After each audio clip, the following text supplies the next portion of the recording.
History is full of eureka moments. Scientists from Archimedes to Isaac Newton are said to have had flashes of inspiration while thinking, but the mechanisms behind creativity are unclear. And while we may not have the exact science behind creativity, in this video I want to go over some key factors that may induce it.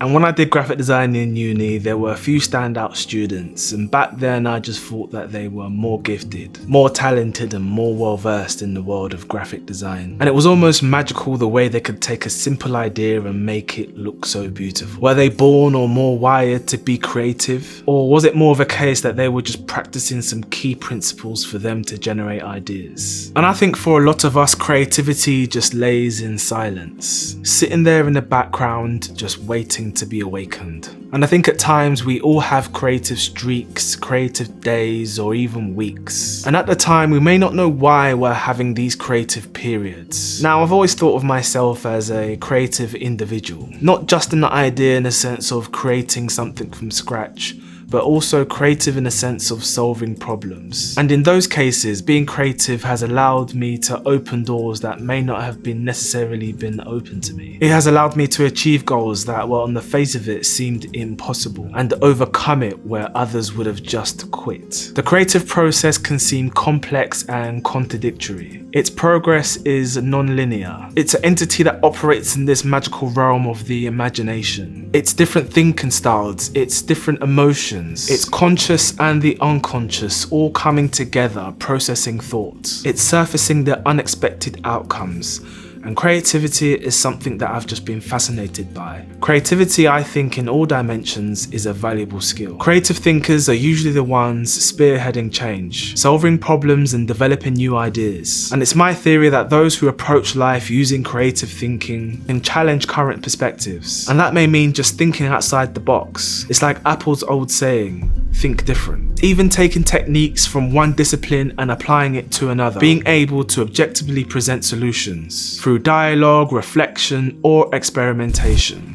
I've literally dedicated a whole video towards this section, but you need to be able to be open to new experiences. Experiences teach us something different, something new. It can't necessarily be academically learnt. When you read it in a book, it just doesn't translate. Life is full of nuances and unspoken social contracts. Experiences provide knowledge. But the reality is that creativity is actually our default state. And we tend to lose this spirit of play as we grow older. And you kind of see this spirit rekindled when you see a parent and a child.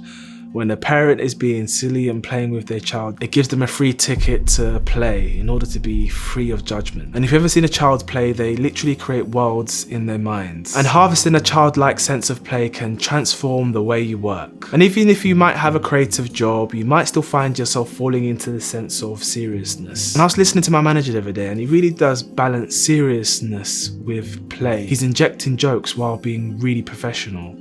And it's this balance that I really feel that makes people the best. And I was actually watching a documentary the other day about a musician that I like, and it was showing all the behind the scenes of him touring. And on the outset, he just looks like a joker. He looks like he just has fun all the time. But behind the scenes, he's actually got a bit of seriousness behind it. There's a plan, there's some conviction, and his plan is well thought out. And when you get this balance, it gives you this sense of lightness. It gives you this flexibility in order for you to create new ideas. And when you enter the state of play, it gives you this sort of psychological safety where you can just express yourself. Because at the end of the day, your experiences are going to be unfamiliar, and you're not going to be worrying about failure or what others are thinking about you.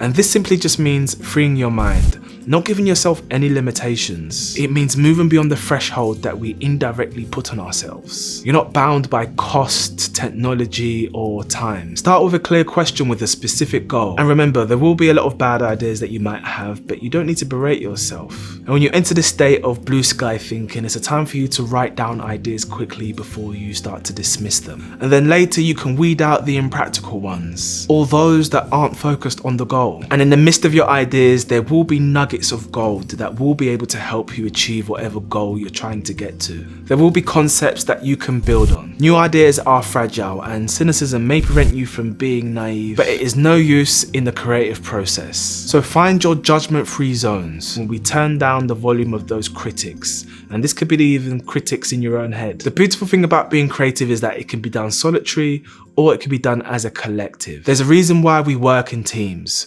when we work together. Sharing ideas and methods opens up different ways of thinking, and getting together will expand your creative horizons. Sharing ideas, sharing methods, ways of working will help spark ideas in each other's minds. So if you're in that creative process, obtain feedback from like-minded individuals. Creative pursuits can be anything that takes use of your talents or your interests. And you can follow your passion with your work or beyond your work. No matter how you choose to maintain your creative muscle, just applying some of these principles will set the foundation with your creative process. For me, creativity is freedom. It's the lifeblood of happiness. And I think inherently we all crave finding our own way, whether it's problem solving or just building something new.